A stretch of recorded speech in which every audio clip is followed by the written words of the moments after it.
SAMs, or surface-to-air missile systems, have been around since the mid-1950s, entering active service a few years before first air-to-air missiles. But it wasn't until recent years that they got into the media spotlight, mostly because of their performance in the Ukraine war. How deadly and effective are modern SAMs? How did they achieve their lethality? That's what this video will cover. We won't focus as much on specific systems. Instead, concepts, technology, and possible protection against such systems will be explored. So, buckle up.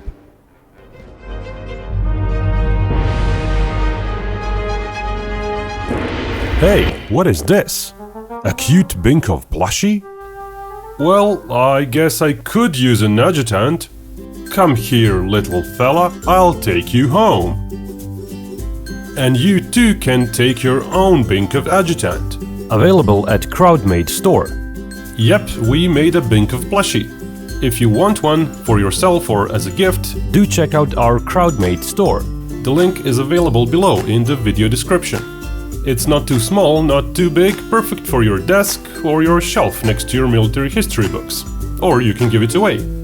We've made it as low cost as humanly possible, which is very hard when you're contracting very small production runs.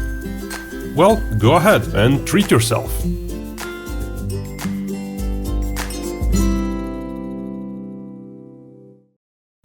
There are several classes of SAMs, but to keep this video manageable, we will focus on long-range SAMs. Examples would be the Patriot and Standard family for the US, or S-400 for Russia. Any missile going after a plane, be it fired from the ground or the air, kills by detonating its warhead next to its target.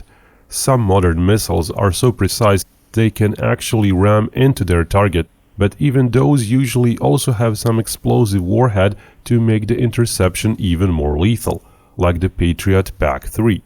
US Navy's SM-6 has a seemingly small warhead, but that's explained by the fact it's the only two-stage missile listed. It has a large 700 kilo booster, and the remaining missile, while heavy, is still constrained by its construction lineage that it relies on. In general, the larger a missile is, the bigger warhead it can carry. But warhead lethality is really just a small part of what makes long-range SAM deadly. The main reason is that modern SAMs don't miss as often as they did in historical examples of Vietnam, Israeli wars, etc. But SAM effectiveness through history can show us a crucial trend. In the early Vietnam War, defending from Soviet SAMs was a novel experience for the US. As the US got more accustomed to dealing with those early SAMs, missiles' effectiveness fell, even against sluggish targets such as B-52s, which were most often the targets of the SA-2 missile. Arab-Israeli wars paint a similar picture, percentages-wise, when the SAM used was technologically trailing behind the target. But in instances where the SAM was more advanced, like SA-6 or Hawk in the Yom Kippur War, then visibly better results were observed. The Falklands War saw the fairly advanced Seawolf SAM used against targets trailing 20 years technologically. It achieved kill effectiveness of over 50%. But that was a short-range system, even for its era. Short-range SAMs over history tended to have better kill ratios, because there's usually less to go wrong. Over a short distance, the target has far less time to react, turn on jammers and deploy decoys. For the purpose of this video, perhaps the long-range Sea Dart is more applicable, which managed to score 7 kills.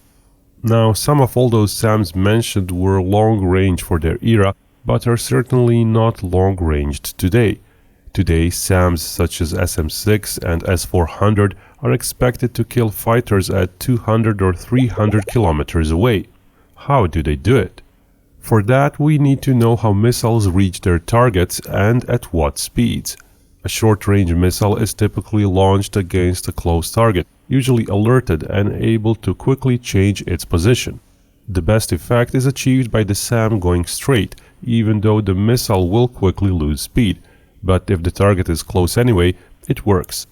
Example of that can be AMRAAM. Sure, it's originally an air-to-air missile, but it's been used as a SAM missile in the NASAM SAM system as well. Plus, there's not that much difference in SAMs and air-to-air missiles once they're in air.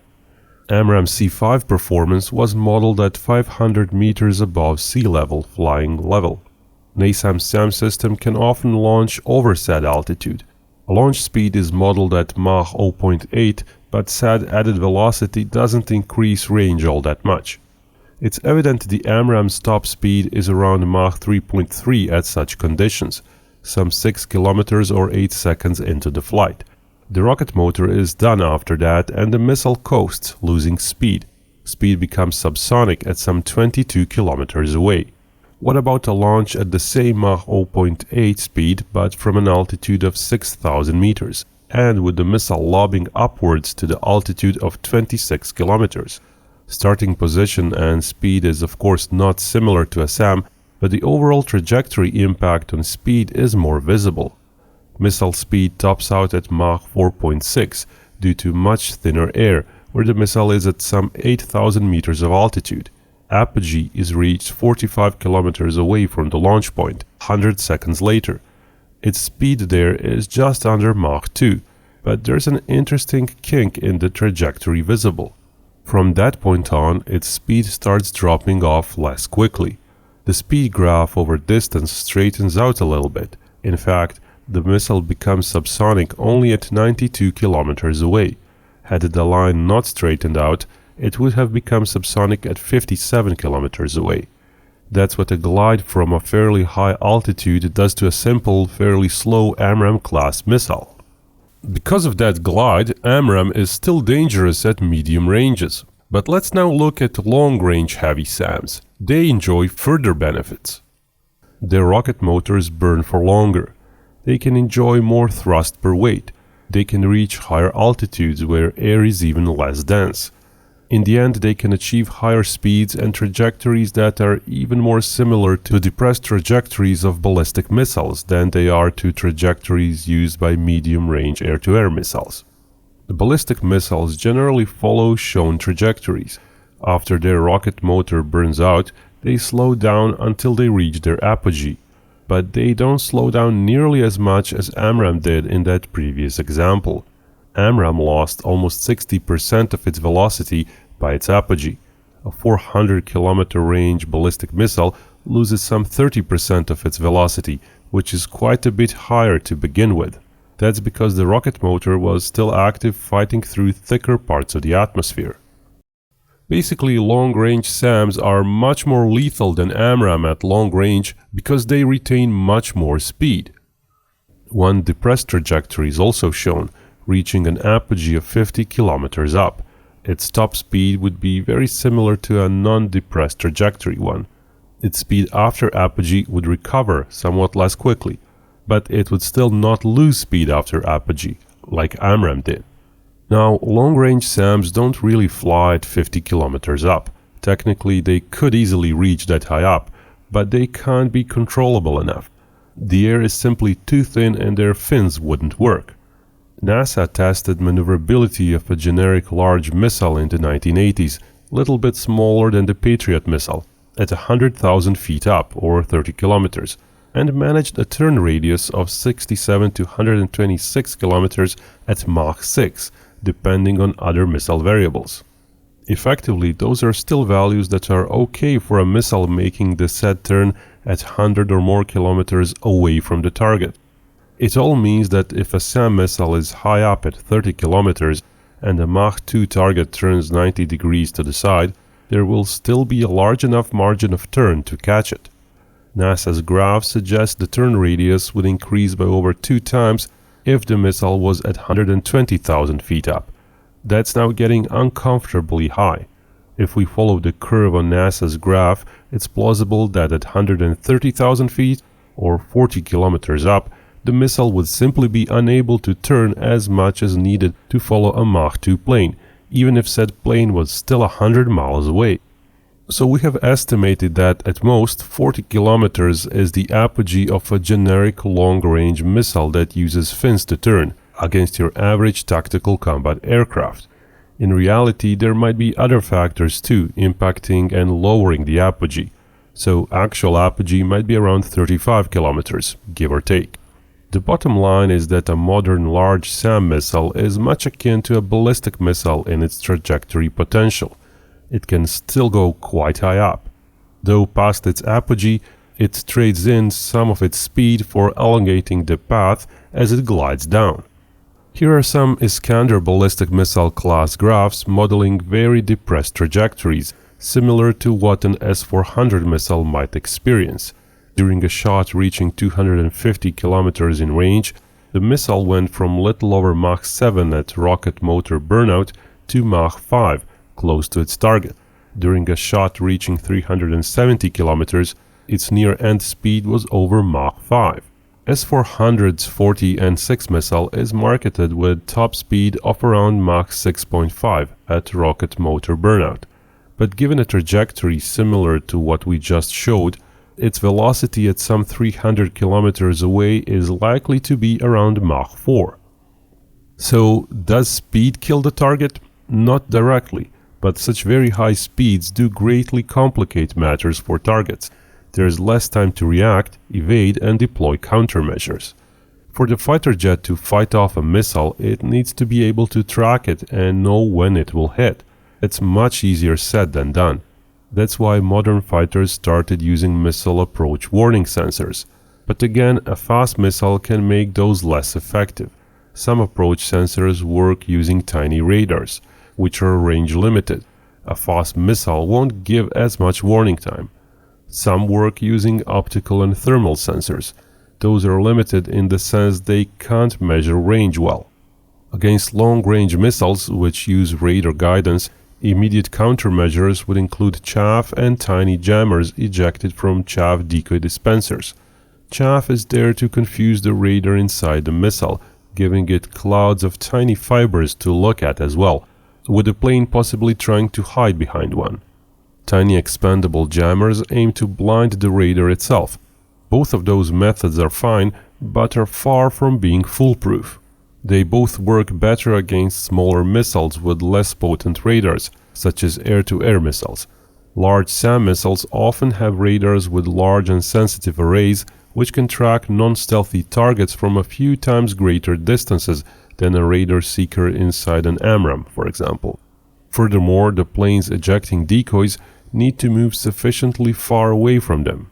That's easier to do against an AMRAAM, which approaches you at Mach 1 to Mach 2 and has an 18-kilo warhead. But it's harder when a Mach 4 missile with a 180-kilo warhead is upon you. It's not that such measures won't sometimes save fighters, but they won't save them often enough. They are crutches. If enough SAMs are fired at a fighter, some will achieve a hit, as the plane's options to move away diminish. Can a fighter jet simply evade the missile with a maneuver? In theory, maybe. G-forces that modern long-range missiles can withstand are not published, but there are some indications on that front. A Soviet publication on the G-forces allowed for a 1981 model S-300 missile was declassified and leaked into the public. Basically, at relevant tactical altitudes of 10 to 15 kilometers, the missile could do a 7G turn at 90 to 100% of its maximum declared range. Or against a more maneuvering target, it could do a 13G turn at some 50 to 75% of its max declared range. A 1G turn at Mach 4 is not the same as 1G turn at Mach 1, of course. In theory, a Mach 1 fighter doing an 8G turn could evade one said missile, if its maneuver was perfectly timed. But, as we said, perfect timing is extremely hard to do. And there's never just one missile coming for you. Furthermore, today's fighters aren't really more maneuverable. Depending on their loads, speeds, altitude, today's fighters will often be limited to 6 or 7 Gs, while today's missiles have surely gone up in their maneuverability. There is no data on long-range missiles, but medium-range missiles went up in their sustained G-forces by a few times since the 1980s. Russian R-33 missile, which is approaching the size, weight, and design of big SAMs, was capable enough to deal with 5G maneuvering targets. Its modern successor of similar design and size, R-37M, is marketed as maneuverable enough against 8G fighters. And final indication of maneuverability of ballistic missile shape with small rear fins is the fact that everyone uses it. Russians for their S-400, Chinese for their HQ-9, US for their long-range Patriots, and even the SM-6 missile in its most modern form will leave the legacy design with strakes and switch to a wingless ballistic missile concept. There are other types of countermeasures as well, such as towed decoy jammers or even planes themselves acting as jammers. Towed decoys and jammers usually suffer from the fact they're small and can't always match the emitting power of the missile seeker once it's close. So they're not always super representative of the target signature and the missile might see through their jamming. If that doesn't happen, there is still the threat that one missile will destroy the towed jammer and following missiles will be more free to engage the fighter jet. Other planes as jamming platforms can work if their power and technology is sufficient so they can stay at the back outside SAM's range, but close enough so forward planes stay inside their protective jamming reach. There is much more than power and distance involved, and jamming is today a game of who has more advanced hardware and software, who can adapt to a signal better, and so on. Having mere technological parity here may not be enough. For jamming to be truly effective across the board, some technological lead is required. That was the case in previous US wars, and that may not be always applicable in a peer-opponent war. All that was said up until this point could be summarized as it's all about technological edge and missile technological advances.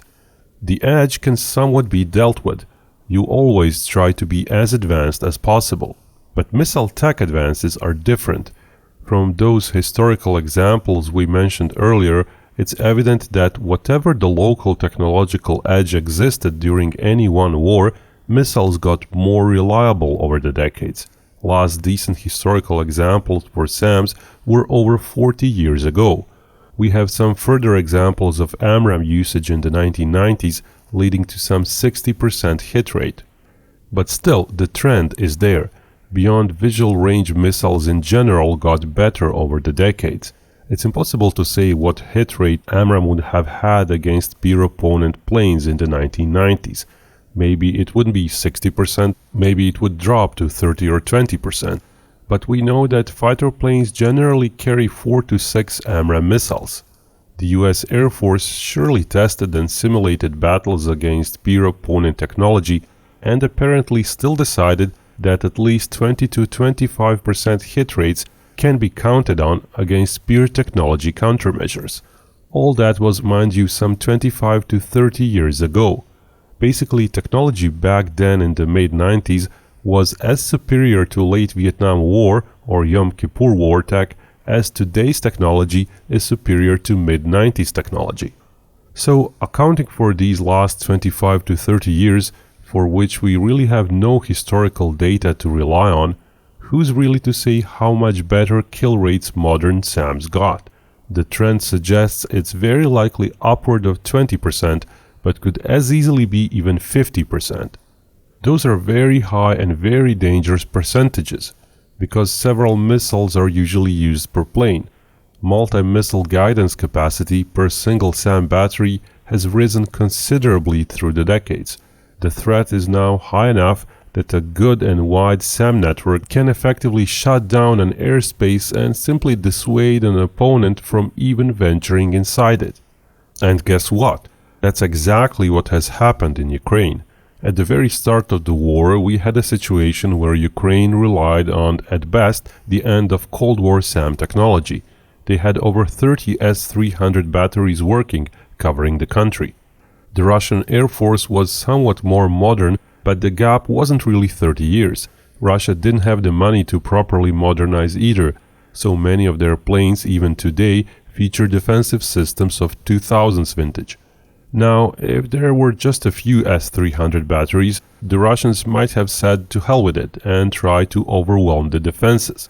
But given the number of various SAM systems, not just S-300 but dozens of other medium-range SAMs, and given the depth of the territory, Russia quickly learned it simply can't afford to fly over Ukraine.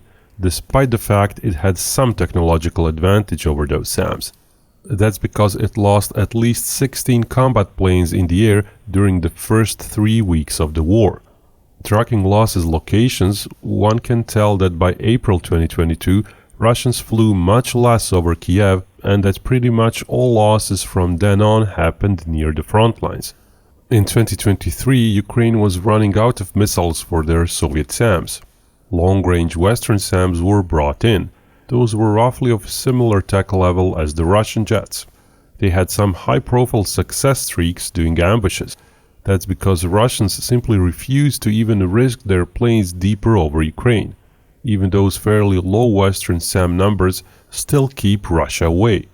The statistics may make you think, oh, Russia didn't lose that many planes in air, but keep in mind that whatever losses they did experience made them fearful enough of the defenses that they didn't want to give those Ukrainian defenses an opportunity to shoot at Russian planes in the first place. That's why there have been so few planes downed. Now imagine a peer-opponent war where the defender actually has a wide and layered network of SAMs and where the attacker simply must fly inside that network.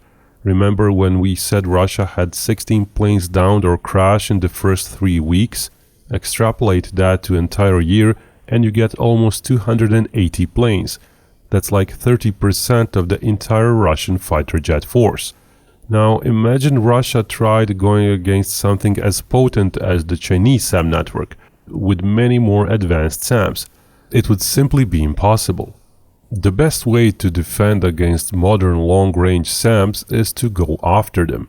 Either suppress them with regular anti-radar missile barrage, or actually track their precise locations and destroy them one by one. But to do that, you really need to be equipped like the US or possibly Israel or China. No other air force is equipped to clear out a large SAM network. And even the US Air Forces might not be large enough to take on a layered network of a few hundred SAM systems like China's without massive losses. The second best way to defend is to complicate tracking. Jamming helps, but stealthy planes are key. That can work very well if the plane formation keeps on the outer edge of the enemy's SAM network and uses, say, glide bombs to cover the engagement distance. Plane detection can be done at longer distances using various means, but actual tracking needed to have the missile reliably lock onto the target is going to happen much less often than against non-stealthy targets, easily an order of magnitude less often. Imagine your hit effectiveness dropping from, say, 40% to just 4%. But as soon as planes go deeper inside the SAM network, they will regularly show their sides and other not-so-stealth optimized areas to the network. Suddenly, there may be several high-quality target updates per minute from multiple radars all around in a thick network, enough to guide the missile close enough to the target so its own seeker can lock onto it more often. The bottom line is that even a large air force that's at least as advanced as the SAMs threatening it can't really just brush off those SAM-inflicted losses. In a peer-opponent war, dealing with a big and advanced SAM network, it's gonna take time. It's gonna involve many different platforms, from space-based ones to many cruise missiles to possibly advancing ground forces working in unison with a large air force. It's doable, but the cost of such an operation is gonna be staggering.